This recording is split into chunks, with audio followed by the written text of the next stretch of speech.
Hey, Leap Inspire family. Have you ever stood at the edge of choice, so terrifying it felt like staring into an abyss? That's where Charlotte is right now, teetering between fear and freedom, haunted by a past she can't escape and a future that could unravel everything. If you've been with us, you know her story. A single mom hiding her truth, tangled in a web of secrets, danger, and forbidden desires. New here? Brace yourself. This isn't just a tale of survival. It's a pulse-pounding journey of courage and betrayal that'll leave you questioning every shadow. By the end, a twist will hit you like a freight train, so stick with us. Ready to leap into Charlotte's world? Let's dive in. The fluorescent lights of the police station buzzed overhead, casting a sterile glow across the interrogation room where Charlotte sat, her hands clasped tightly in her lap. The memory of her first night in custody 6 months ago still clawed at her. A cold cell, the clank of bars, the suffocating fear of losing her daughters. She'd sworn never to feel that helpless again. Yet here she was, summoned by Xavier, her enigmatic boss, to face questions she wasn't sure she could answer. Her heart thudded as she stared at the scuffed table, the weight of dread pressing against her chest. What if they detained her again? What if they uncovered the secret she'd guarded so fiercely? The door creaked open, snapping her gaze upward. A woman in a sharp blazer entered, followed by Detective Scott, whose calm demeanor did little to ease Charlotte's nerves. "Thank you for waiting, Charlotte. I'm Veronica's lawyer, Ms. Harper," the woman said, her tone professional but firm. "I need you to answer a few questions honestly." Charlotte's palms grew slick, her legs trembling beneath the table. Scott noticed, pulling a chair closer. "Miss Charlotte, look at me," he said softly. She met his steady gaze, searching for a lifeline. "You're not here to be detained. Veronica's in custody for your kidnapping, not her husband's murder. Just tell the truth, and we'll be done soon. Ready?" Relief loosened the knot in her chest, but only slightly. She nodded. "Yes, I'm ready." Ms. Harper's fingers hovered over her laptop. "What time were you kidnapped, and where?" Charlotte exhaled, her voice steadying. "Around 1:30 p.m. at the post office. I was picking up company documents." The lawyer's eyes narrowed. "Did you see the kidnapper's face or hear a name?" Charlotte frowned, replaying the chaos in her mind, grabbing documents, talking to Jasper on the phone, then the sudden grip pulling her into a van. "No names," she said slowly. "But I heard a deep, husky voice arguing with someone who stayed silent." Harper leaned forward. "Would you recognize that voice?" Charlotte nodded. It was distinct, gruff, commanding. Scott played a recording on his phone, but she shook her head. "No, that's not it. Deeper, rougher." "That's enough for now," Harper said, closing her laptop. "I need to speak with Veronica privately, so we'll reconvene tomorrow." Scott nodded. "She's not available today." "Come back then." Harper left, and the door clicked shut.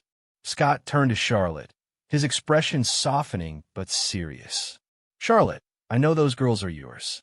Why haven't you told Xavier?" Her heart lurched. The secret she'd buried, her daughters, passed off as siblings to protect her job and their safety, was unraveling. "How did you know?" she whispered, eyes wide. Scott slid a photograph across the table. "This man, he's why I know. We're hunting him, but he's a ghost." Charlotte studied the grainy image, her breath catching. "I saw him once, outside my old apartment. I ran inside, and he vanished." Scott's gaze hardened. "He was at your place 3 days ago, before you moved. He knows about your kids, and he's tied to the manager's death. Find him, and your name's cleared." A flicker of hope sparked in her chest, but it was quickly smothered by fear. How did this stranger know her daughters? Why was he watching her? Scott stood. "Whatever your reasons for hiding them, make sure it doesn't backfire. Go home. We'll call when we have him." Charlotte left, her mind racing, the photograph, XY's photograph, in her pocket burning like a brand. She climbed in her car, the weight of the day pressing down.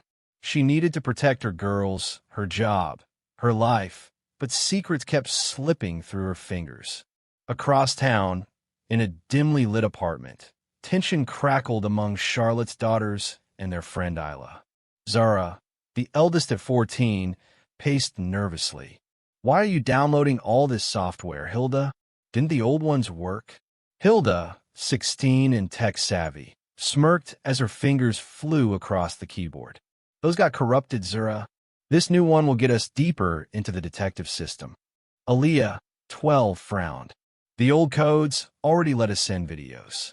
We got tons of info." Maria, the youngest at 10, piped up. "Uncle James said this one's better. Trust him." Zara sighed, glancing at the sleeping grandmother in the next room. "Fine, but we can't wake Grandma." Hilda opened Firefox, typed commands, and started the download. Silence fell until Zara whispered, "Isla, how do you know the detective questioned Veronica?" Isla's eyes gleamed. "That man, the one tailing Mom, sent Scott a video from the day the manager died. Scott doesn't fully buy it, thinks it's manipulated." Maria nodded. "Once we hack this, we'll trace him and clear Mom." As the download finished, Maria took over, sending a coded video to Scott. When he opened it, she slipped into his system, recovering lost data. "We're in," she said. Nadia frowned. "But how do we find this guy?" Isla grinned. "His video will lead us to him." A sudden knock interrupted them. Ally, Charlotte's friend, burst in, arms full of biscuits. "Girls, what's the secret meeting about?" Zara deflected.